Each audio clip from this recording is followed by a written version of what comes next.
कुछ शब्द लिखे हैं, दिखाई दे रहे हैं सभी को। और मेरे ख्याल से पढ़ भी लिए होंगे। किस किसने पढ़ लिए? आसमान कैसा है? नीला। नीला है। पेड़ कैसा है? घना। घना मतलब गहरा। कीड़ा, किताबी कीड़ा। किताब कीड़ा। किताब में कीड़ा नहीं, किताबी कीड़ा क्या है? आगे और लिख देती हूँ। किताबी कीड़ा राम। तो राम कैसा है? किताबी कीड़ा। बच्चा कैसा है? वही बात आ गई ना, एक चीज रट रखी है, अच्छा। तुरंत बोलना अच्छा। अभी लेकिन मैंने लिखा हुआ है वो बताना है। बच्चा कैसा है? नटखट। दरवाजा कैसा है? विशाल। खिलाड़ी कैसा है? अच्छा। हाथी कैसा है? मोटा। चिड़िया कैसी है?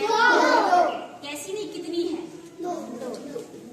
अब बताओ, हमने ये शब्द देखे, ठीक है।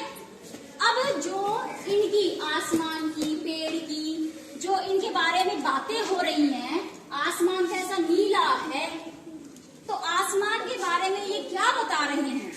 इनकी अच्छाई, बुराई, इनका रंग, रूप, यही बता रहे हैं। तो इनको हम क्या कहते हैं? जैसे कि मैं कहती हूँ कि तुम बहुत सुंदर लग रही हो, तो इसको हम क्या कहते हैं? ये उसकी क्या हो गई? सुंदरता। और चौक सफेद है, ये इसकी क्या है? एक शब्द होता है, अगर तुम्हें विशेषता, जो एक किताबी भाषा का शब्द होता है, विशेषता, सबसे परफेक्ट शब्द विशेषता, ठीक है। चौक कैसा है? सफेद है, ये चौक की विशेषता है। तो ये सब इसकी विशेषता बता रहे हैं इनकी। आसमान की विशेषता है कि वो नीला है, पेड़ की विशेषता है कि वो घना है, और अगर उस पे पत्तियां कुछ नहीं होता, खाली पड़ा होता, तो वो उसकी विशेषता हो जाती कि पेड़ सूखा पड़ा है।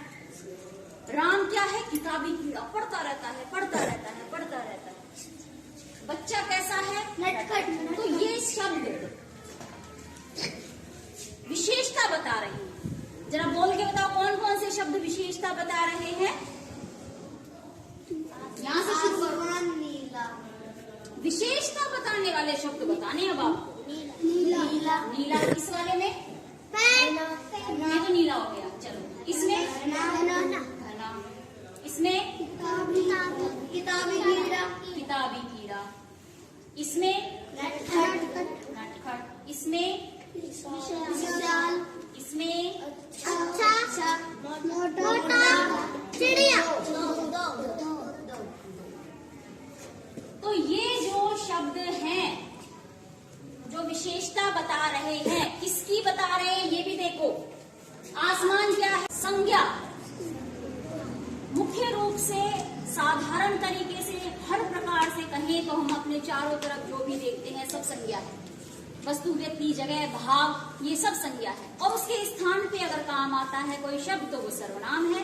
ये हम पढ़ चुके हैं, तो जरा सा उनको रिपीट कर लो, घिस लो दिमाग को, है ना। तो आसमान किसमें आया? संज्ञा। पेड़ संज्ञा, राम संज्ञा, बच्चा संज्ञा, दरवाजा संज्ञा, खिलाड़ी संज्ञा, हाथी संज्ञा, चिड़िया संज्ञा। संज्ञा। और अगर हाथी, जैसे एक शब्द है, एक हाथी था, वह बहुत मोटा था, तो वह किसके लिए आया है? वह कौन मोटा था? हाथी। हाथी। मैं बाहर निकली, आसमान खुला हुआ था, यानी कि छत नहीं थी, खुला आसमान था, और वह बहुत नीला था। तो अब वह कौन है?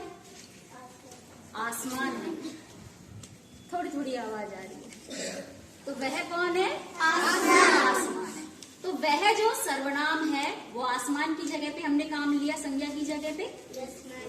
तो यहाँ पीछे जो शब्द होते हैं जिनकी की ये विशेषता बता रहे हैं वो या तो संज्ञा होती है या सर्वनाम होता है। ठीक है, अब हम यहाँ पे कहाँ पहुंचे कि संज्ञा या सर्वनाम की विशेषता बताने वाले शब्द यहाँ तक आ रहे ना, ध्यान से देखना। संज्ञा या सर्वनाम की विशेषता बताने वाले ये शब्द विशेषण कहलाते हैं। क्या कहलाते हैं? विशेषण। विशेषण कहलाते हैं। इनको हम विशेषण कहेंगे। समझ में आ गया? यानी कि विशेषण क्या होते हैं? संज्ञा या सर्वनाम की विशेषता बताने वाले शब्द विशेषण कहलाते हैं। समझ गए? इसी तरीके से मैं कहूं वे बहुत सुंदर हैं। अब सबसे पहले तो मुझे ये बताओ कि इसमें ये जो कर्ता है वो संज्ञा है या सर्वनाम है? सर्वनाम है। अब इसकी विशेषता बताने वाला शब्द कौन सा है? सुंदर। सुंदर। यानी कि सुंदर इसकी विशेषता बता रहा है, वे बहुत सुंदर हैं। और ये जो शब्द संज्ञा सर्वनाम की विशेषता बता रहा है वो क्या है? विशेषण है। हमने अब तक ये जो सारे शब्द पढ़े ये क्या पढ़े?